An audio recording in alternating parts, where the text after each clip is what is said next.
পৃথিবীতে সবচেয়ে বড় যে ধর্মযুদ্ধ হবে তা হল গাজওয়াতুল হিন্দ, যা ভারতবর্ষে সংগঠিত হবে, এবং এই যুদ্ধে নিশ্চিতভাবে মুসলমানরা বিজয়ী হবে। এই ভবিষ্যদ্বাণী করেছেন স্বয়ং রাসূল সাল্লাল্লাহু আলাইহি ওয়াসাল্লাম।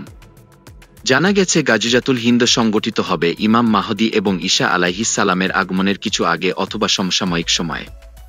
এ ব্যাপারে সুরাইম রাদিয়াল্লাহু তাআলা আনহু থেকে বর্ণিত হাদিসে রাসূল সাল্লাল্লাহু আলাইহি ওয়াসাল্লাম বলেছেন, তোমরা মুশরিকদের বিরুদ্ধে যুদ্ধ করবে, এমনকি এই যুদ্ধে তোমাদের অবশিষ্ট মুজাহিদেরা জর্ডান নদীর তীরে দাজ্জালের বিরুদ্ধে যুদ্ধ করবে। এই যুদ্ধে তোমরা পূর্ব দিকে অবস্থান করবে, আর দাজ্জালের অবস্থান হবে পশ্চিম দিকে। হযরত আবু হুরায়রা রাদিয়াল্লাহু তাআলা আনহু বলেন, রাসূল সাল্লাল্লাহু আলাইহি ওয়াসাল্লাম আমাদেরকে হিন্দুস্তানের জিহাদ সম্পর্কে প্রতিশ্রুতি দিয়েছেন। যদি আমি সে জিহাদ পেয়ে যাই তাহলে আমি আমার জানমাল সবকিছু তাতে ব্যয় করব, এতে যদি আমি শাহাদত বরণ করি তাহলে আমি হব সর্বশ্রেষ্ঠ শহীদ।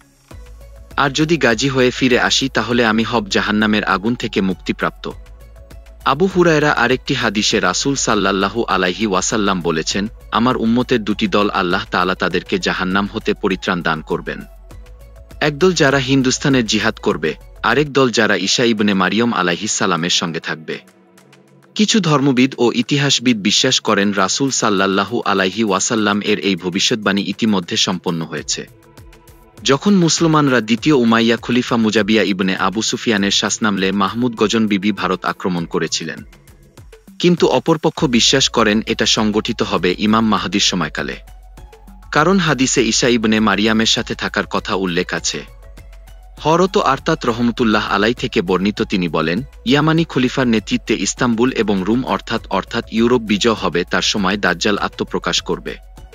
তার যুগে ঈসা ইবনে মারিয়াম আলাইহিস সালাম অবতরণ করবেন এবং তার নেতৃত্বে হিন্দুস্তানের যুদ্ধ সংঘটিত হবে। তিনি হবেন হাশিমি বংশের লোক। গাজওয়াতুল হিন্দ বলতে মূলত ওই যুদ্ধকেই বোঝানো হয়েছে।